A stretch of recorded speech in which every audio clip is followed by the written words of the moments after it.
Is it going? It's going.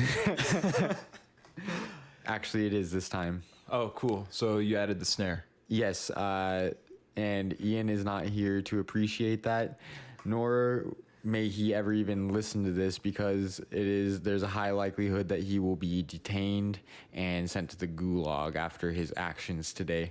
Yep. Well, if you're listening right now, Ian, I'm calling you out. I don't believe you are listening, but I'm giving you a straight call out.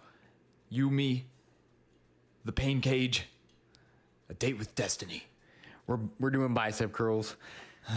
Anyway, our good buddy Ian is actually out protesting. He is part of the civil unrest right now. We wish him luck, and by that I mean luck in the gulags. Yeah, I mean, you said it nicely, dude. What's if he's the next MLK? Yeah, or that's another option too. I'm not giving him enough credit because he might be able to take charge of this civil rights movement and really become an influential figure in the field. Or he'll go to the gulag, like one of the two. Like there is no in between. It's not like he's just extremes. He is. It's not like he's just gonna come home tonight as if to just have been participating in a peaceful protest. He's either going to not return or return with a whole new social stature.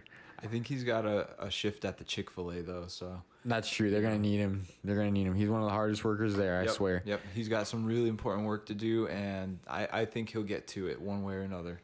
Did you know, this is insider information right here, did you know that you can buy just a single chicken breast at Chick-fil-A? Oh, yes. It's actually a fillet. Yes. So you might want to get two to make it a full chicken breast, but you don't have to get a sandwich or anything. You could just get that chicken breast. But I think we were quoted $4 a fillet. I thought he said like two. Oh, okay. So $4 for a whole breast, but that's still that's fair.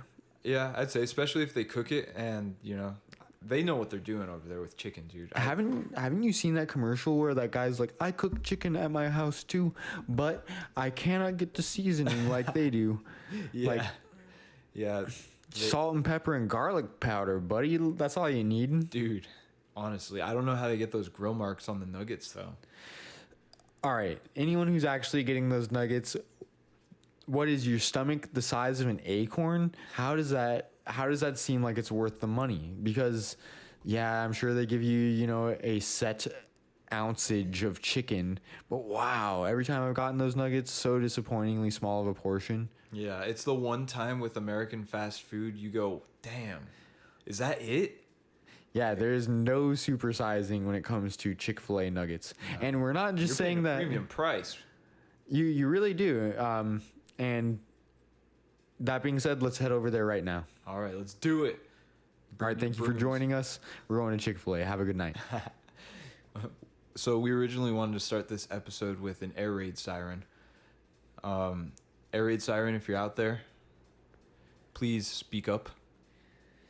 Where are air raid sirens like reserved for? Just tornado prone areas? Because I know, is there a difference between a tornado siren and an air raid siren? They sound the same as far as I remember hearing on TV and stuff. But again, living where we do, there's no sirens of any sort that play for the public. There's no, I guess, very small threat of air raid and even smaller threat of tornado. So we don't get to enjoy that crippling fear that must engulf the community when the siren goes off. Okay, so I think you and I probably have the same idea, like the same sound in our head when we think of an air raid siren. It's kind of like Silent Hill, but I think they've changed it to make it a little happier, but I don't know. This will require further research because I don't know either. I too have not enjoyed the sound of a true and legitimate air raid siren or tornado siren for that matter. But I do remember reading a headline that some police department had to make. They had to apologize for playing the Silent Hill air raid siren sound across their town, which is super scary because I don't know if you've seen that movie. We were kind of just talking about movies earlier. Have you seen it? No. I haven't, okay. But I'm guessing it's the stereotypical air raid / tornado siren. Like, yeah. So it's pretty scary because every time that siren goes off in it's a video game and a movie, But every time the siren goes off, the town like transforms into this terrible place, and all these scary things start coming out, and it lasts for a period before they kind of just like go back, and the whole town transforms and changes color again. So that's what I think of. There haven't been air raid sirens out here for any of the craziness going on. Now, come to think, that's probably because we don't have any. We should probably get some. There might have been some installations during the Cold War. Who knows? Because that was, the golden age of nuclear test drills and stuff like that. Or not tests, nuclear attack drills. Yeah. Would but they make those obvious? So here's what I'm thinking here. A happy air raid / tornado siren is going to be sending a confusing message. You want that to be scary. Yeah. Like, there's nothing happy about an Get the F5 action. tornado coming toward your house. That's scary. You're going to need to be alert. Maybe they just made it more annoying. Like Possibly like an alarm clock. even more, like less scary, but more stimulating. Yeah. Alerting. Maybe we'll have to do some further research to see what that new happy air raid siren sounds like. But yeah, so we were gonna intro with an air raid siren. And maybe we still will. Maybe God. one will make it in production. Okay, well then I was gonna go. Something's going on. The people, they're going mad. They're going insane. What do they want? They want to know how to program. They do. This is actually a quote from a very popular movie, Taken. I don't know why that's what you reminded me of right now. There is no air raid sirens in Taken. Yeah. But But do. there's a sense of urgency. Yeah, and there That's is a what people program. really want to know right now, man. And everyone, first of all, know this. Hope you're staying safe out there. Yeah. The only way that you can continue lifting and continue on your fitness journey is if you're alive. So stay safe out there. Don't go getting yourself the corona. Don't go getting yourself arrested or injured in a riot or a protest or what have you. Yeah. Just stay safe so you can lift, and we'll help you with that. So, programming. A simple definition for everybody would be a plan over a long, it could be a short term, over a term that is going to be telling you what you will be training on what days. So there are many popular programs out there. One immensely popular program for beginners interested in strength would be like the 5x5 program. Mm-hmm. Or there's, go on the internet, hop on, any of the lifting forums on Reddit or anything. They've got tons and tons of So many programs. So, would you like to start with possibly how to decide what type of program is going to be best for you? Sure. If you are indeed in charge of making that, if you're not currently subscribing to training from the Iron Will Collective, because guess what? We take all the guesswork out of it. We are going to give you calf raises, and we are going to give you direct neck training, and that is all we are going to give you. leg day? What? Never heard of it. Technically calves are on your legs. Yeah, but they're like the biceps of the legs. Yeah, that's why you need them to blast. You need them to be ripped and veiny, and that's it. That's the number one goal, dude. Exactly. As long as you're wearing a proper length of jorts, no one's going to see your thighs. So you might as well not work them. Not to mention, if you do start working your thighs, it's going to be really hard to find good fitting shorts or pants. Yeah. Why would you want to be that stupid? Yeah, exactly. Like, I don't know why I did, but, there have been times in my life where I've either had to purchase a pair of pants with the waist size being a good 3 to 4 inches bigger than my waist size, just so Yeah. the leg will fit, or be too cheap to go buy new golf shorts when the only pair that I own look like they're painted on my legs. Yep. I went through that weird transition where pretty much all of my pants went from my good pants to, like, just laughably tight. And having to, like, figure out what would work from there. You could get, like, athletic cut jeans and things like that, but from my experience, Levi's has a good one. I don't know, dude. I still haven't tried them out, but from my experience, they're still pretty tight.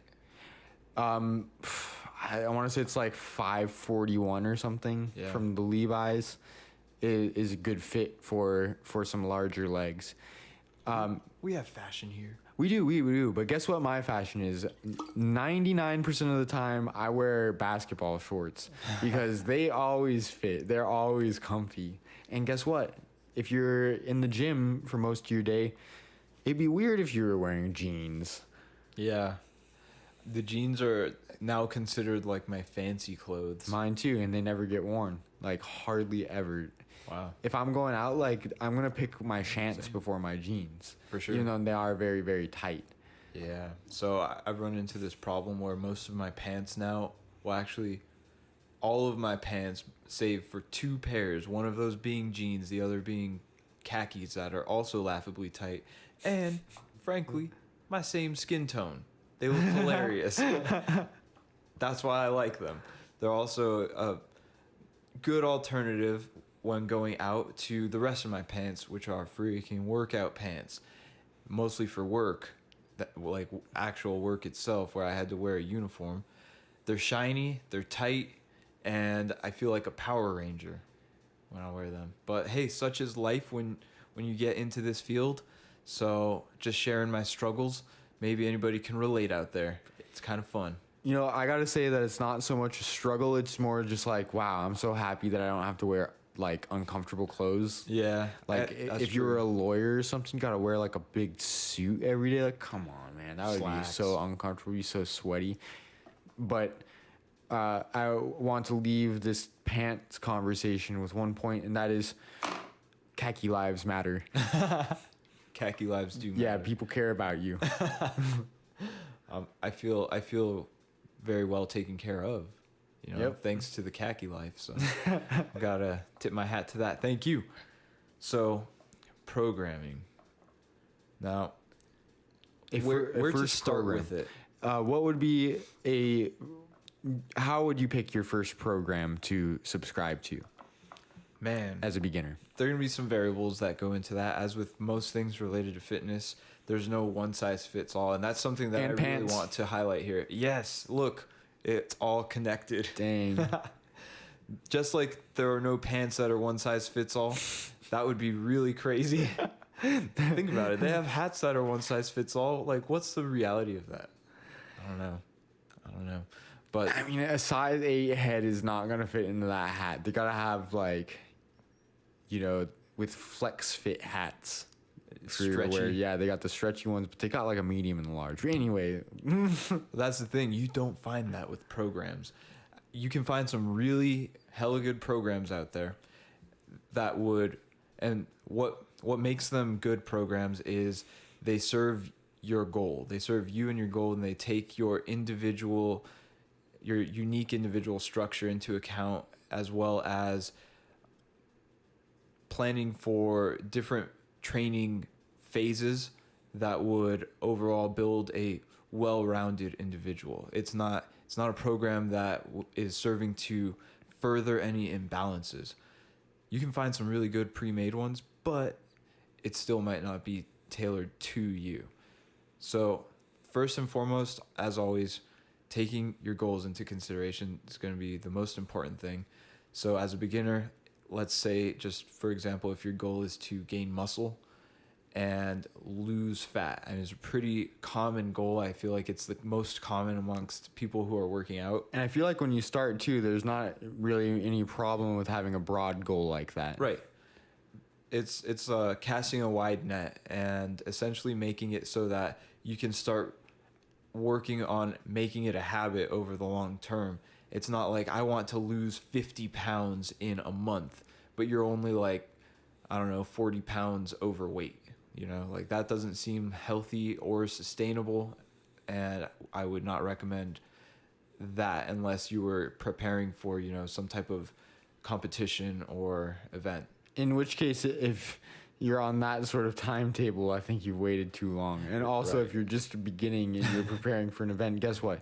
You're going to need to reassess those goals and pick something that's going to be a little bit more realistic. That's like a sedentary individual walking into the gym for the first time and letting the trainer know that they want to run a 5K next month. It's just like, sometimes you're just going to have to hear the honest truth that is not going to be in your best interest. Like, Exactly. it's not that you're not believed in. It's just that Yeah. you got to be a little bit realistic. So David Goggins weighed 300 pounds, and he lost, I think, 100 something of that, 106, I want to say, in 3 months by just like sheer will. And it took a very heavy toll on his body and also his mind, of course. Because if you don't know who David Goggins is, you dear listeners, he is a Navy SEAL, ex-Navy SEAL, who is just known for being a badass. He does these ultra marathons on bloody feet. He's overcome so many obstacles and odds and persevered through them because he was able to foster a very, very strong mentality. And so through incredible self-discipline, he changed his life. That's not to say you can't apply yourself in the same way if you had set a similar goal. We're just saying it might not be the best option in terms of your health. So if you don't have that absolute time goal, think more long term here. So in terms of your programming, you start setting smaller goals so they're still achievable. And then from there, build up on them. When I start working with clients who are beginners, I typically start them relatively light and easy. And we'll stay there for a few weeks, if not maybe about a month, just making sure to make it a complete and well-rounded program. So After them brain gains. yeah, for sure. Neural gains, first 6 to 8 weeks, baby. So one thing that would differ from the majority of people is that most people don't have the luxury to be able to work with a trainer. Often due to the price of personal training being quite expensive. Yeah, it is. So me, like, I've never been a person who's had the kind of money around to pay for a trainer. So, sometimes you got to take it on your own accord to learn what must be done. And I think having a trainer is extremely beneficial. Not just saying that either. To be able to have somebody that can point out areas that need to be addressed with more urgency is very, very valuable. Like, for instance, when I first started training, it's not like I was like super focused on developing my glutes. But now when I train, I do focus a lot on my glutes, though they are, pretty well developed by this point. But when working with a beginner, that is almost always going to be one of the first places we hit, regardless if they think they need it or not, because chances are they could stand to have this addressed. So stuff like that is, in my case, those aren't things that I thought about when I first started. So when I first was looking online to pick a program, or actually, let's see, I didn't even look online for the first while of training. I literally just went to the gym and flew by the seat of my pants. I was like, all right, I know today is leg day. Or I know today, like, I would just pick, like, today's chest and shoulders. And you were on a split that you were kind of just making yeah, up exactly, on the fly. exactly. And there's no reason behind why I was doing it other than that I knew I was hitting that muscle group. And then the more you train, the more you learn about how you need to hit the muscle groups from other angles. And then I came to a point where I was like, all right, I want to see what the internet's got here as far as a program that I could follow. And then also John made me a good program as well, helped me out there a little bit in as well. So trying programs and working through a few over, 4 to 6 week periods is really the only way that you're going to know what is going to work for you as far as a generic program goes. For sure. You want to give it a chance, want to give it a shot and see, like, okay, after giving your body enough time to adapt and finally start to show results, then you can tell whether the program was a good match or not. And, the time should have been well spent regardless, as long as you're in the gym and you're chipping away. It's not like you're going to be, falling backwards. You're going to be getting weaker or anything, even if the program isn't exactly what you wanted. But then you can, evolve. You can step up from there and decide like, oh, okay, I like this better than I like that. So maybe substitute things here and there, or go to ironwillcollective.com and get yourself a custom program. Yeah. Smart plug. Yeah. Well, it's true though.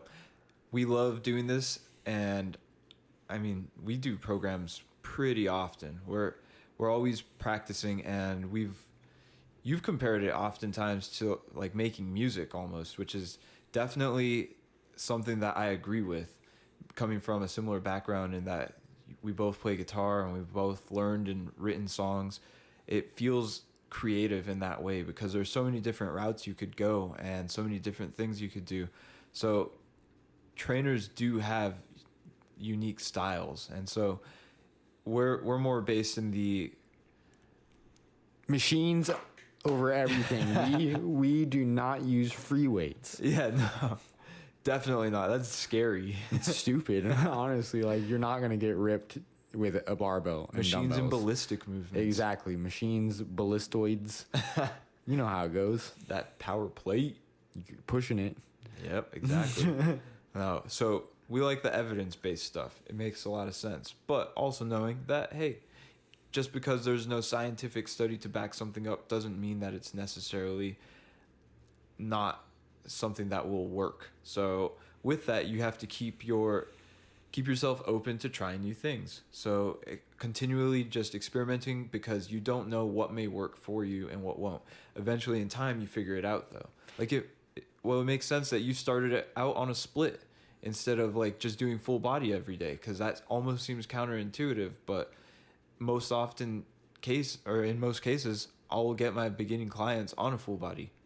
And now, knowing what I know now and training full body for as long as we have been, the application of it for multiple levels of trainees is there.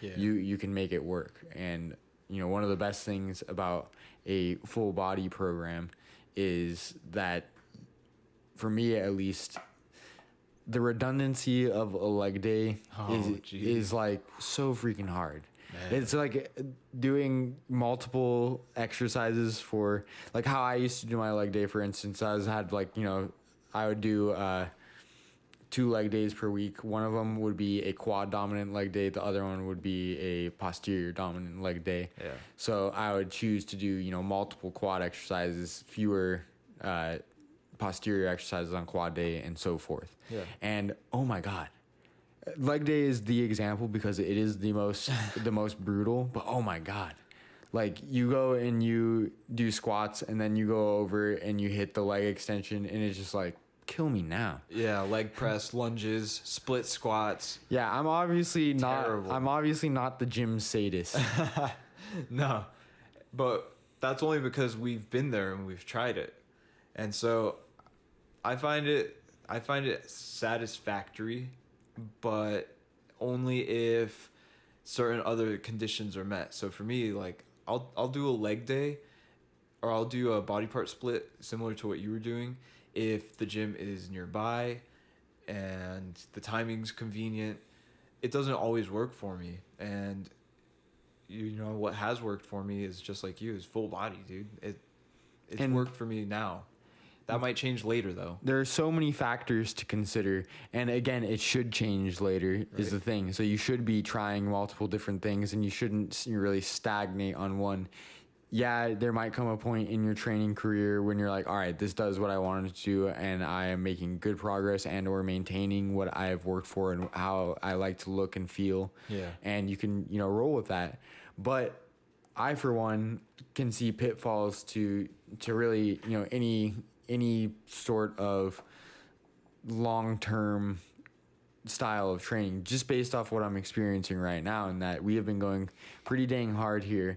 I've been doing, since the gym's opened back up, I've been doing 2 workouts per day, one of them being a program that we're working on here, testing out. It's in the beta trials, a strength program. So it's very, I'm feeling it. Yeah. And that is what I told you a couple days ago. I was like, I think I might want to try to go to a body part split because we have been doing full body 5 days per week, and it's adding up for me, and I feel like I could use a decrease in frequency to help to promote recovery. For sure. And so what's cool to note is that the reason why full body was such a good option when it was Because Menno Henselmans. Exactly. Everything he says, gospel. Yep, exactly. Absolutely. He is Apostle Menno. Good guy. But yeah, it was because full body was really conducive to higher frequency.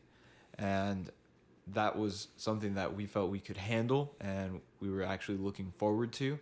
So we handled it for a long time. Like dude. I've been doing full body for well over a year. Woo, damn. So I think it's understandable why after that amount of time you're now going, okay, so instead of prioritizing frequency, I want to prioritize recovery while still chasing after the same dragon right here, which is heroin. Yes. And bigger muscles. Heroin. So it makes sense, dude. And now what's also interesting to note is the renewed interest in it. You know, it's almost like a breath of fresh air, and it feels really good after such a long time of doing pretty much the same thing. So it goes to show like consistency is one of the most key ingredients when it comes to success in any kind of health and fitness endeavor, but variety is still an important factor. And it's so the spice of life. When it finally hits, my God, it feels good. It feels so good. So who knows how long we'll be on a body part split. Like, I know I did upper lower for quite some time and I really enjoyed it, but towards the end it got to be such a son of a bitch. Like, I dreaded lower. Dreaded it every day that I had to do it. And it builds character though, honestly. It does. It definitely sucks, but it's not like it's not worth doing. Right. And we're going to do it because we know we have to. I mean, that's just dedication towards the goal, but doesn't mean it has to feel good. But then we won't be able to tell everybody every day is leg day now like it is. Yeah. Every day gets some legs. Dang. But yeah, I'm with you. There's pros and cons, but at the end of the day, you got to do what your body is asking for. Right. So that's or at least you got to try to find out what it is, because your body doesn't speak English. Your body doesn't use words at all, actually. It just talks with like dance. Exactly, interpretive dance. So you gotta know what it's talking about. Right. And that's pretty much what working out is, just interpretive dance with objects. Yep. We use very props. Carefully. Yeah. Yeah. Wow. Just kidding. Unless you're going ballistic. Seriously. But, which we are. We're actually going to be doing the ballistic split. All bands. All jerky. Turkey jerky. Dude, chasing the rhabdo. Yeah. Man, I'm excited. But back to for a beginner, when deciding your plans, your goals are likely to evolve as you learn more about training and as you experience more training. So first and foremost, do what you're doing carefully. Second, give any program or any routine a fair shake before you move on to the next one, unless it's like certainly like super clearly not working for you. Like, we tried to do full body 6 days a week. Yeah, and that's just like that 6 day just got cut because it's like it didn't last long. Yeah, and now here we are wanting to cut down another day just because things are hurting. And when, in my mind at least, it's going to be so much more worth it to cut one day and hopefully feel better because of it. Like, I love working out, and I honestly kind of feel guilty on days when I don't do any exercise, but that doesn't mean that you don't have to exercise on that day. That just means you need to take the day off from lifting and do something else for your exercise. You know, get your blood pumping. That's all that really is going to be the most important thing, at least. It reminds me of something that you said not too long ago, was that the old school guys had really, really good results on fairly low frequency programs. I mean, they would do like 3 days a week, man, with still having good results. So I read an article that Eric Helms wrote. It's on the 3DMJ blog, and it was success leaves clues. It was about that. And so he'd say, in that case, success leaves clues. So that doesn't mean that you have to do 3 days a week or that that's the best thing. It just tells you that doing 3 days a week didn't prevent success. So worth trying, maybe when the time is right. Guys like Alpha Destiny also highly advocate a 2-day per week split. Like 2 days full body. He's naturally enhanced. He is naturally. The dude is big. He is. And he has got a great strength as well. So if he's able to maintain / progress this that he's worked for on only 2 days a week, that says a lot. And again, more clues there. Right. But I got to say, for most beginners, your time investment doesn't have to be much more than 2 days per week of lifting weights. Yes, I think it's very important that you make sure to be active a lot more than that. Like at least I would say like 5 days per week, do some sort of activity at least, like preferably 7, like go on a freaking walk, something easy, just get the blood pumping. Yep. But weightlifting 2 days minimum is going to get you substantial results. Yeah. If you do it thoughtfully. Absolutely. Just today I had a conversation with a client because we agreed to adjust her program so then that way she hits the weights 2 days a week, and she asked which of the 3 workouts in the week are going to be the most beneficial to her. And so for her case, we decided that it would be the hypertrophy focused day and the strength focused day. So she does. What is the third day? Cardio day or something? Yeah, endurance. Okay. So just a little bit more body weight and definitely working in a higher heart rate zone, shorter rests. So with those 2 days combined, I think the adaptations that her body would make would be really fantastic, and they'd help drive her towards her goal of fat loss and muscle gain. And that is a super manageable chunk of time to invest. Yeah. Is, an hour and a half to 2 hours between those 2 days of weightlifting. Yeah. Like, I don't have it in front of me right now. Let's get it. How many hours in a week? Someone probably listening probably knows that, and they're saying that in their head right now. But guess what? I don't. So, how many hours? 24 times 7 equals, you've got 168 hours in your week. And if you can't invest 1.5 to 2 of those, which is, let's see here.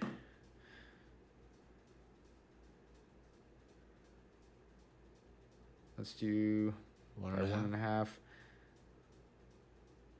Got the calculator out. Yeah, I don't think I did my equation right. I was trying to find some sort of percentage, but well, it's small percentage. Minute. It's like less than one, like probably less than 0.5%. Yeah, just dedicated to the weights. Think about how much time you dedicate to sleeping. Sleeping, yes, dude, super like freaking important. It is, but yeah, like 8-hour shift. Yeah, you and I both set at least 8 hours so we can get adequate sleep. Yeah. And that is like something I am super, super thankful to be able to do, because a lot of people can't do that with their jobs and stuff like that. And their families and their responsibilities. So to be able to do that, I'm super happy for. But also, that just goes to show you how much time you spend doing literally, like, you're in another world. You're not even, like, conscious. You're just... And if you don't respect your body enough to give it 2 hours of movement or weightlifting to help you with strength per week, you need to think more about that decision. Yeah, and as a beginner, you could probably get away with a little bit less than that too. I mean, think like 2 30 to 45 minute sessions. Anything's better than nothing. Yeah, absolutely. And I've had clients, we've spoken about them here before on the Iron Will Collective podcast, who were very, very new to weights. Talking early 20s, never lifted weights before. So it was definitely a learning experience. My client got away with, at first, doing 3 days a week. We figured, hey, that's we don't have to go so aggressive with the frequency there, because he wasn't recovering quickly enough for his next workouts, and it was starting to become really difficult, especially given the early time of day that we would meet. It's because you give them them West Side barbell workouts. That's right. We max out morning every day, crew. day one.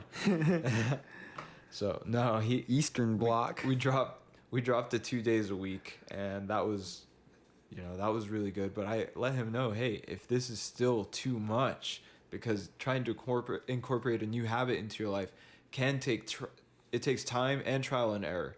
So I let him know, hey, you do have the option of dropping to 1 day per week. 1 day per week. And in that case, you definitely be striving for more of an hour-long workout, a little bit more if you could. And like you mentioned earlier, incorporating movement into your day, into your other days. At the very minimum, just going out for a little bit of a walk, or, doing a yoga, whatever floats your boat. I want to make a quick disclaimer in saying that when I said 2 hours of weightlifting per week, like if you don't do it, you got to think about it more.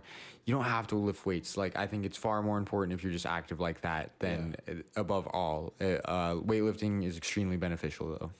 I would say that if the necessity of frequency was on a spectrum, the raw beginner or somebody who is mainly sedentary, they would definitely not need as much frequency.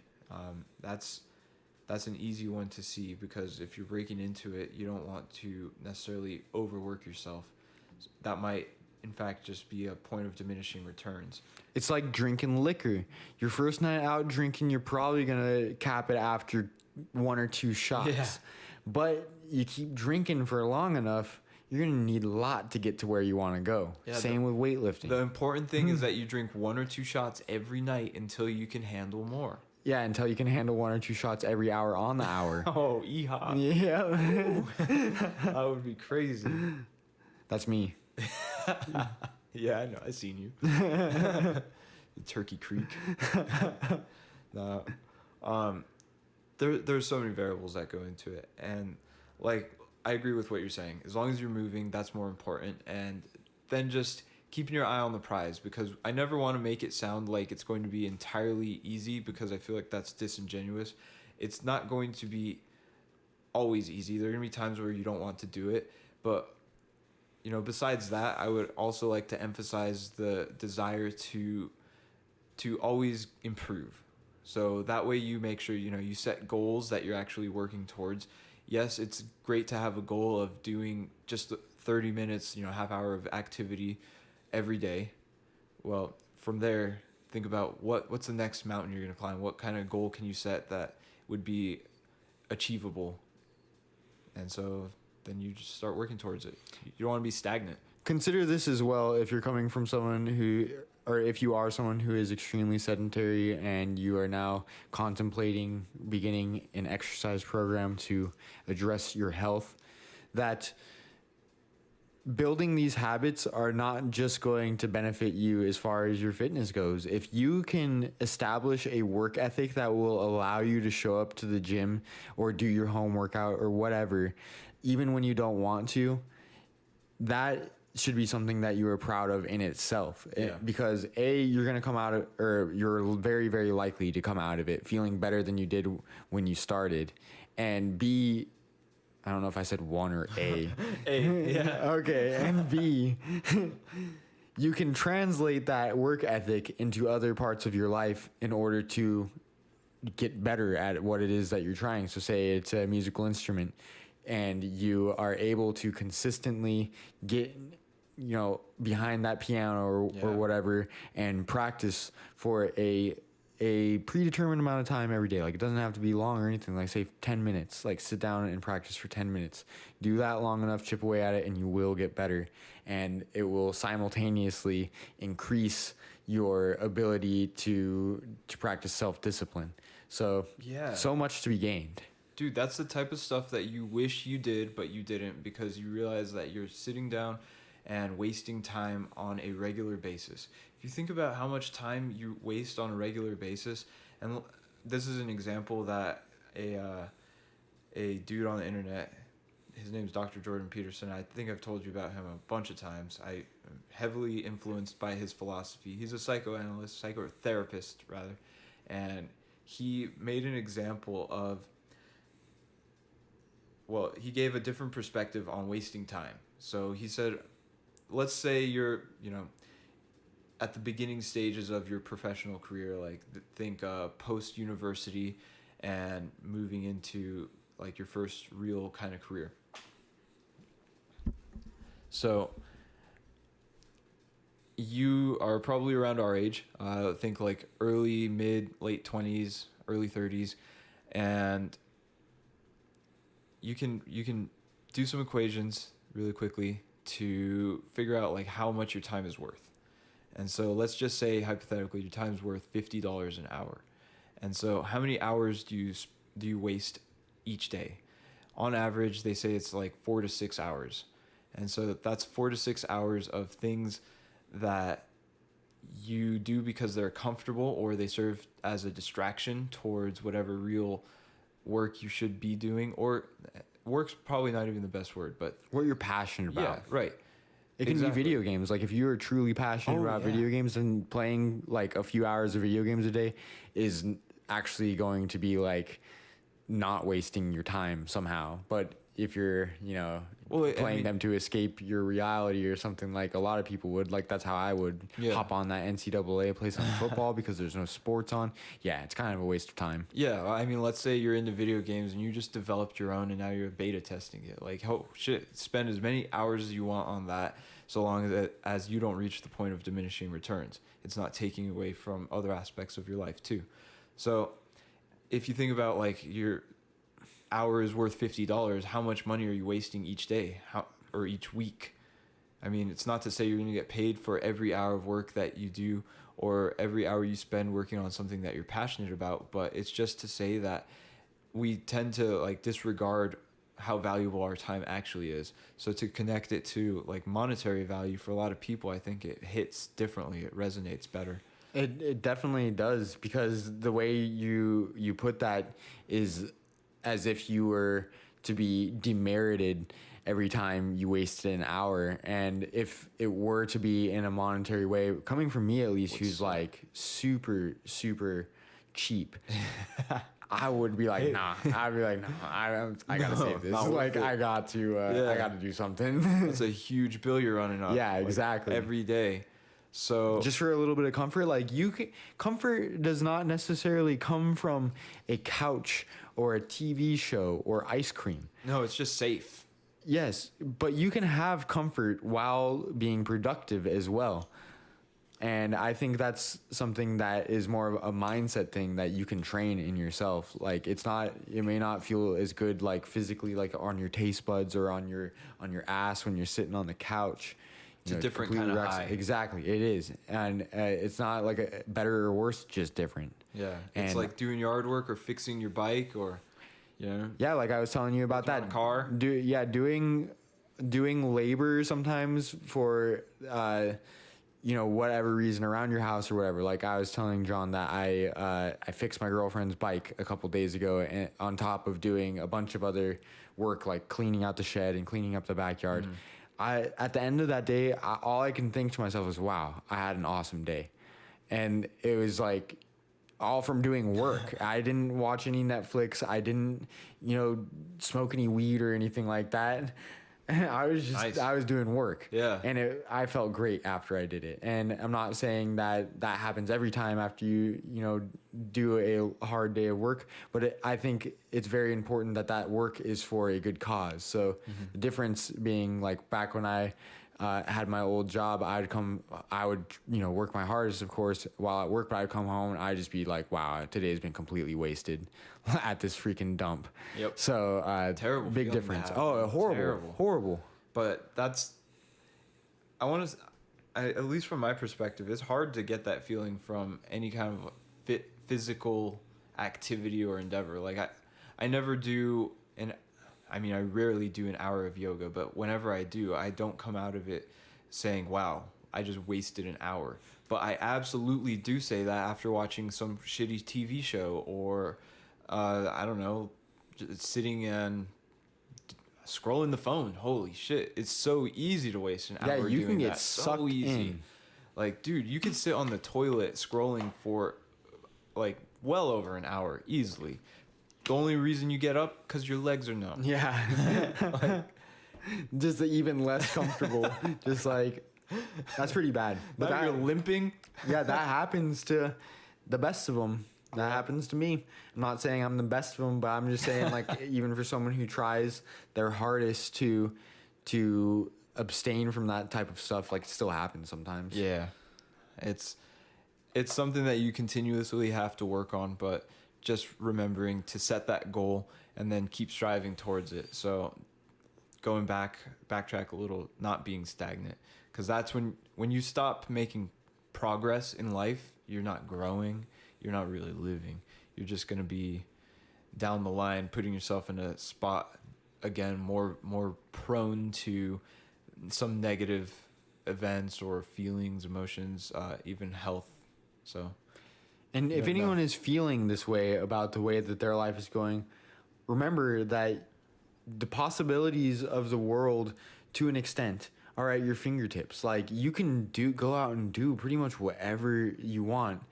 I mean, think along the lines of things that don't require a huge amount of capital to get started. Like, whatever's attainable to you with the amount of time and money that you have. Yeah. If it's something that means something to you and you have the slightest bit of passion for it, whether you've tried it or not, like, go out there and get that experience.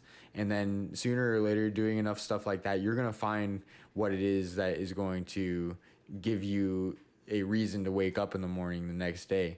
And it should be everyone's responsibility to explore what it is in their mind that is going to be that activity. Because it can be so easy to live your whole life and essentially waste it. Right. I'd recommend not trying to force anything either. I mean, give things an honest try, but remember, at the end of the day, you have options, and you're never stuck doing one thing or doing one thing one way. And that's to say, with your exercise, have fun with it, man. If you ever felt interested in what it would be like to ride a bicycle on the road, you know, like those people that you see, but you've never tried it. Yeah, Tour de Tucson. Give it a shot. See what it's all about. You know, sign up for a spin class if it's ever interested you, or I don't know, go check out a powerlifting meet if that's ever been an interest. I'm kind of playing off more of what I would do, but do whatever sounds good to you in terms of go to any sort activity. Of sporting event and let the inspiration hit. Or something else that has inspired me in the past is like going to see a concert or something. Be like that. Seeing other people play music that I like almost always gives me the itch to go and play some music myself. Yeah. So that's a cool feeling. It definitely is. And know that inspiration and motivation are fleeting, but discipline is going to always be there for you. And that is what you're going to need to foster over time if you truly do want to be successful with what it is that you are willing to put the efforts in to become disciplined at. Dude, so that, I think, brings us full circle to the best program for you is the one that you can stick to. Exactly. It doesn't matter if this program is custom or generic, perfectly made for you or made for anyone who has a email address. If this is something that is working for you and something that you can stick to, keyword consistently, that is about as good as it's going to get. Yep.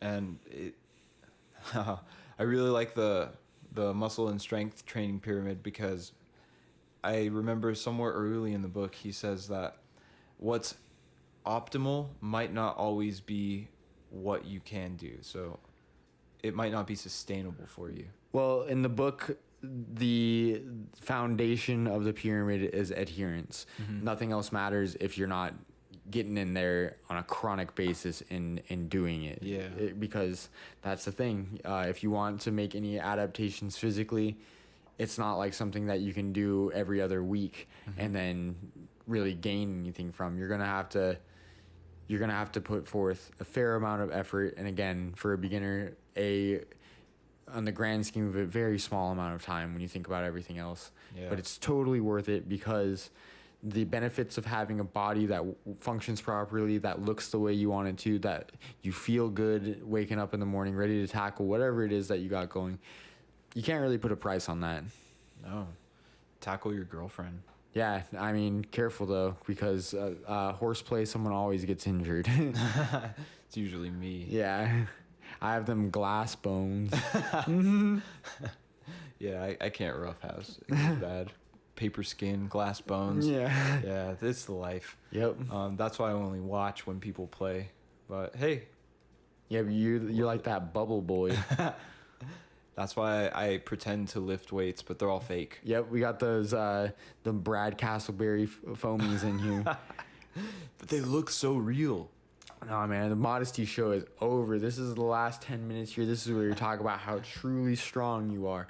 You have made incredible strength gains over the past year, and that is undeniable. And anyone would be proud of it. Dude, definitely feel really, really awesome about it. I'm thankful. I was thinking about it earlier, and you have pretty much written the programs that we've been doing for quite some time now. And all I've got to say, amazing programming, because whatever you did, it's worked. And I know we've been collaborative on things too, but you're checking all the boxes off the list and making sure that it's well-rounded. And so it's been really cool. I'm glad you've enjoyed, and I gotta say, after hearing you say that, I think you should decide what we do for the next block of training that we have. Man.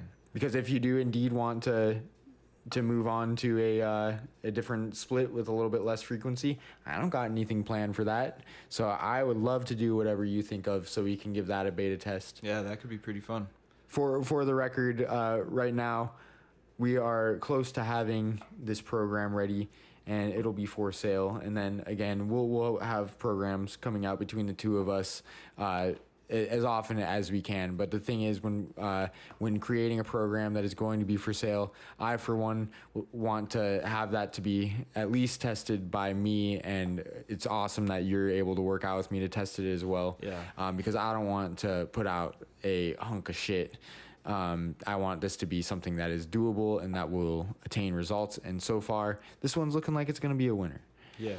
Well, I mean, yeah, case in point, we both have incredible strength gains, and we're able to apply progressive overload. And so the weight doesn't necessarily have to go up every single week, or absolutely not every single day, but they are going up. Those numbers are climbing. So yep, and it's just all about consistency. It's all about just staying in there and trying to hit a level of intensity that will promote your growth and your gain of strength. Dude, I did a 315-pound deadlift yesterday.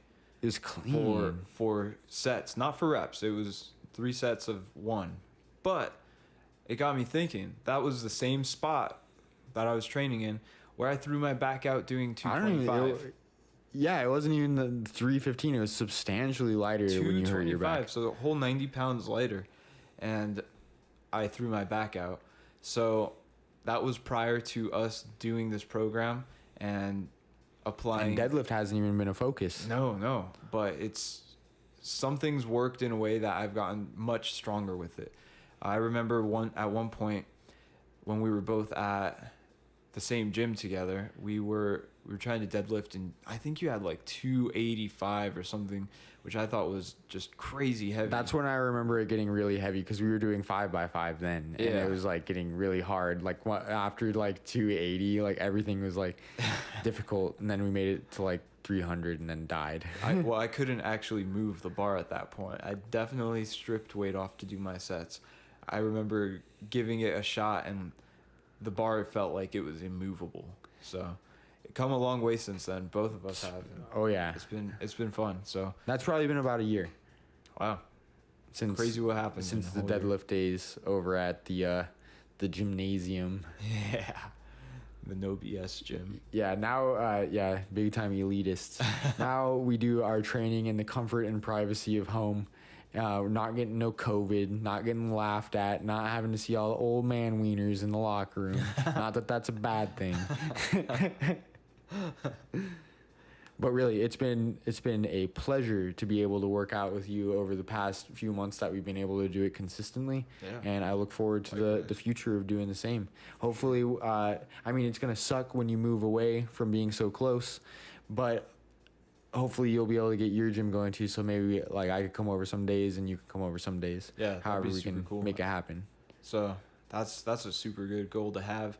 Just banking on that home gym, dude. They're sick. Such an amazing thing to have, especially when the unexpected happens, like a freaking pandemic. So. Yeah, like completely unexpected. Like for the gyms to close, that was crazy. Dude, that's like the gym rats version of a doomsday bunker. Yeah, that's the Just like, apocalypse right boom. there. I gotta say though that your dream to get your home gym going is a lot closer than you think. As long you got that intention going, all you got to do now is continue to align your actions with it. Keep saving that money, and you'll have. I mean, I think that I can offer some advice on equipment that will leave you not having to buy, an upgrade in the future as well. Yeah. So I'll do my best to help you along those lines. Not going and buying a barbell that is likely 5 pounds lighter than you were told it was. Stuff like that. Does that? God, Does I know that's messed up, but I'm not a human scale. I've said it before, I'll say it again. It's I should have brought a scale with me. I'm gonna have to weigh that. Yeah. And be like, Well, hey, yeah. customer has every right. Yeah, really, I should return it now, but it's all chewed up from the unprotected J cups on the Came that rack. way. Came that Yep, way. yep. It was actually, we actually made it lighter by like chipping that guy. paint off of it. Yeah.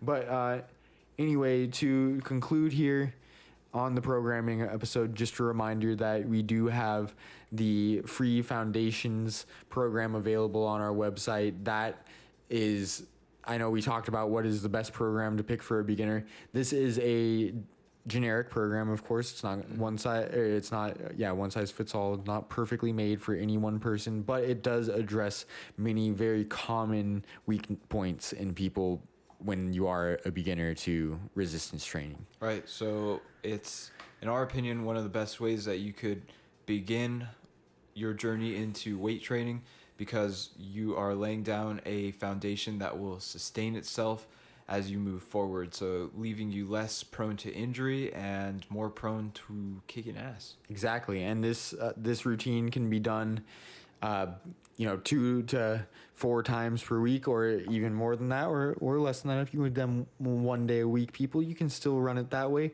Yeah. 4 different workouts, and you can run that for 4 to 6 weeks consistently, and we promise that it will help you to build that foundational strength that will help you when venturing into more advanced lifting and more difficult training in general. Yeah, definitely. So give that a check. And I mean, it's free. I'd download it if I were you. Yeah, exactly. I downloaded You've got absolutely nothing to lose except for your life, because we have put so many dangerous things in this. It's crazy. Like one of the exercises we have is the overhead free barbell drop, where you gotta catch it. You gotta catch it with your head. Of course, the decline intelligence press. We've got you covered. Yeah. Well, thank you. Thank you, everybody, for listening to this episode. Hope you've learned a thing or two about programming. To sum it all up, the best program is the one that you can stick to. It should always be based off of your goals. Give multiple things a try, and trial and error. Do it carefully. Exactly. Be safe out there, friends. Take care. Good night. Good night.